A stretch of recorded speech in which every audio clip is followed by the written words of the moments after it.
देखो आप ही के बारे में बोल रहे हैं। आप एंटीक पीस, कमाल का, ईश्वर का बनाया हुआ कमाल की कारीगरी है। सपने आ रहे हैं कि नहीं आ रहे हैं? सपना देख रहे हो कि आगे एक गाड़ी होगी, एक बढ़िया ऑफिस होगा, एक रेड कलर का उसके आगे नेम प्लेट लगा होगा। आ रहा है ना? अच्छा, आपको तो आ ही रहा होगा। हाँ, आप ही के बारे में बोल रहे हैं, आपको तो आ ही रहा है ना। सपने आ रहे हैं कि नहीं? और सपने नहीं आ रहे हैं तो लेके आइए, खींच के आइए, एक्स्ट्रा सो जाइए, लेकिन सपने लेके आइए। और आप एग्जाम निकाल रहे हो, अगल बगल देखने की जरूरत नहीं है, आप ही से बात कर रहे हैं। आप एग्जाम निकाल रहे हैं, ठीक है, और इस बार आप सिलेक्शन ले रहे हो, कोई इसमें डाउट ही नहीं है। मुझे तो नहीं है, आपको होगा, तो उसको भी दूर कर लीजिए। कैसे? देखो, आपने पिछले 4 महीने से तैयारी की है, कम से कम आपने 4 महीने से तैयारी की है। दूसरा, क्या आपने एमसीक्यू सॉल्व किया है? तीसरा, आपने रिवीजन पे ध्यान दिया है। अगर आपने ये तीनों काम सिर्फ किया है, 4 महीने से पढ़ा है, एमसीक्यू किया है, रिवीजन पे ध्यान दिया है, और आपके अंदर एक लास्ट बात, एक आपके अंदर पैशन है, आप वो सपने देखते हो, अगर ऐसा है तो आप एग्जाम निकाल रहे हैं। और ये है ना, एक बार चेक करो, तो एक बार चेक करके देखिए, है कि नहीं? मिल जाएगा। और नहीं मिल रहा है, इनमें से कोई भी एक चीज गड़बड़ है ना, या दो चीज भी गड़बड़ है, तो अभी ठीक कर सकते हैं। अगर यहां पे भी कमी हो गई तो भी चलेगा, यहां भी कमी हो गई, यहां भी कमी हो गई तो भी चलेगा, ये आना चाहिए। ये नहीं आएगा तो दिक्कत है, और अगर नहीं आ रहा तो आज पूरा सो आराम से, और नींद लेके इसको लेके आइए, क्योंकि जब तक नहीं लाइएगा, आने वाला जो 30 डेज है वो कैसे आपका हो, कैसे आपका बने। तो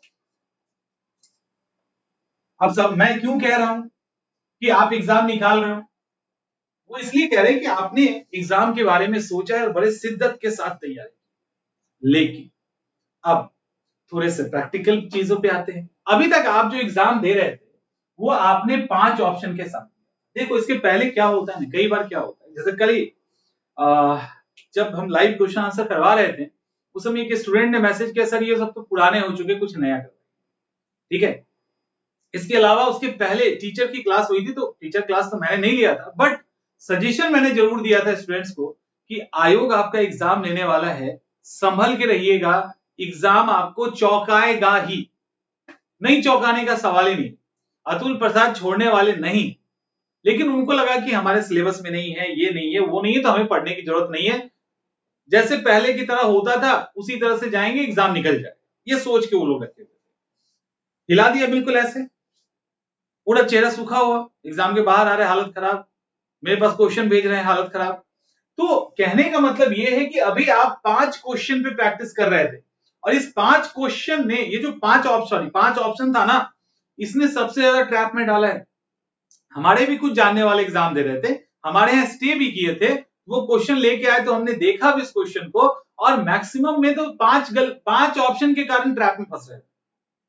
उन्होंने कभी दिया नहीं 5 ऑप्शन पे एग्जाम, और आपने दिया है, तो जो बीपीएससी और इन सब की तैयारी कर रहे हैं तो उनके लिए चलो ठीक था, निकल गया। लेकिन अब आप 5 की जगह 4 ऑप्शन पे जाने वाले हैं। अभी तक आपका माइंडसेट बीपीएससी को लेकर 4 ऑप्शन का था, तो आपके दिमाग में आएगा कि और एग्जाम में तो 4 था ही, तो ऐसा कोई इंपैक्ट तो आएगा नहीं। बिल्कुल इंपैक्ट पड़ने वाला है। 5 से जैसे ही 4 पे आप जाओगे ना, ये आसान भी है, लेकिन ये जो आदत है ना, ये आदत यहां दिक्कत कर सकता है,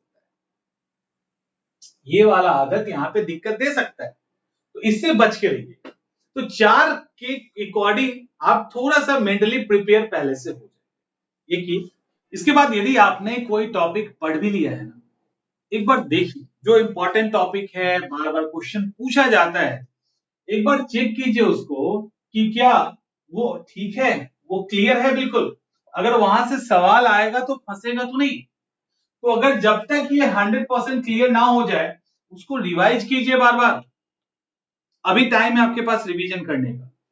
इसके बाद आप में से कोई लेट से भी शुरू कर सकता है, कोई पहले भी किया होगा, तो कम से कम 5 सब्जेक्ट वाला फॉर्मूला तो बना के चलो, यानी कुछ सब्जेक्ट से आपको इतना प्यार हो जाना चाहिए कि उन सब्जेक्ट से सवाल एक दो से ज्यादा गलत ना हो। एक दो गलत होना चलता है, मतलब इतना ज्यादा। जैसे आप मॉडर्न हिस्ट्री कोशिश कीजिए, बायोलॉजी का अगर किसी का नहीं ठीक है तो ठीक है, अदरवाइज कीजिए current affairs, Bihar special, polity, economics. तो जो जिस बैकग्राउंड के, कोई मैथ्स वाला है, कोई साइंस वाला है, तो अपने अपने सेक्टर पे अच्छे से पकड़ बना दीजिए। तो इतना पकड़ बना लो ना कि एटलीस्ट वहां से आप सब्जेक्ट्स, वहां से मैक्सिमम सवाल सही कर लें, बाकी तो सब पूर्ण तो हो जाएगा। ठीक है, इसके बाद अब ये सब जब हो रहा है ना, इस दौरान अब समय आपके पास कम है, समय को डिवाइड कीजिए। समय को डिवाइड करना जरूरी है। और एक और सबसे बड़ी बात जो हो रही है यहाँ पे गड़बड़ी, वो ये हो रही है कि आप लोगों में से अधिकांश लोग जो PYQ है, previous year question, previous year question, उस पे भी आप लोगों में से बहुत की पकड़ नहीं है। अगर पकड़ नहीं है तो गड़बड़ है।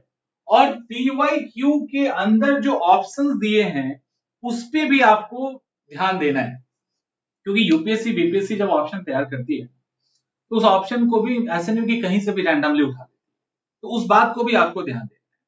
तो PYQ पे आपको अच्छा पकड़ होना चाहिए, क्योंकि अभी हम देख रहे हैं कि बहुत सारे ऐसे सवाल जो ऑलरेडी PYQ में आ चुके हैं, वो सवाल गलत हो जाते हैं।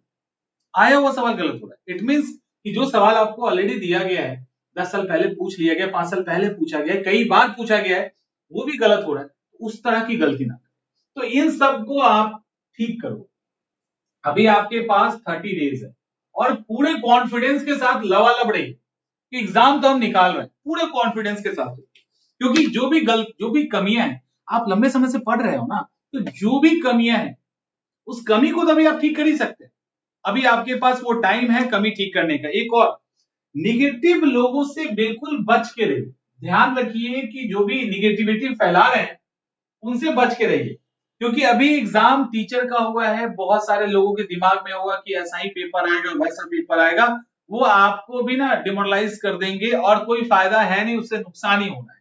देखो, आप ही के बारे में बोल, आप एंटीक पीस, कमाल का, ईश्वर का बनाया हुआ कमाल की कारीगरी है। और जब ऊपर वाले ने आपको यूनिक बनाया है, एकदम एंटीक बनाया है, तो आप कंपेयर लायक हो ही नहीं। आप किसी के साथ खुद को कंपेयर कर ही नहीं सकते, ना आप कर सकते हैं ना वो कर सकता है। इसलिए तुलना मत कीजिए। तुलना की जगह फोकस कीजिए कि हम अपने आप को कहां कैसे इंप्रूव कर सकते हैं।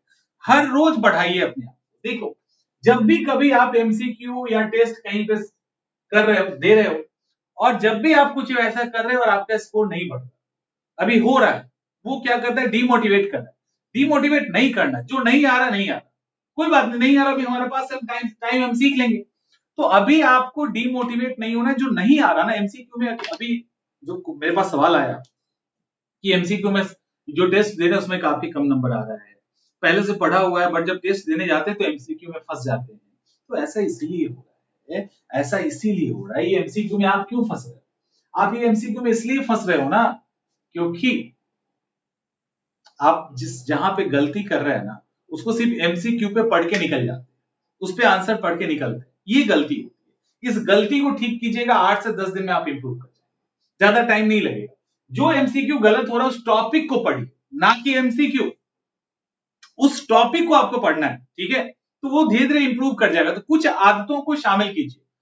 टाइम एज इट इज, जैसे आपका नॉर्मल रूटीन है उसी को फॉलो कीजिए। थोड़ा पढ़ाई के घंटे को बढ़ा दीजिए, जो कमियां हैं उसको दूर कीजिए, और कुछ नया करंट अफेयर्स इन सब में पढ़ना है उसको पढ़िए और रिवाइज कीजिए। इतना ही करना है आपको। और ये दिमाग के अंदर डालिए कि इस बार हम रिजल्ट ले रहे हैं, इस बार हम अपने सपने को पूरा कर रहे हैं। और कर रहे हैं इसका मतलब क्या, कर रहे हैं, कोई उसके अंदर कोई कंफ्यूजन नहीं है। कर रहे हैं का मतलब कर रहे हैं। ठीक है, तो ऐसे करके आप अपने आप को तैयार कीजिए इस एग्जाम के लिए, और एग्जाम तो निकलेगा, कहां जाए। मिलते हैं अगले वीडियो।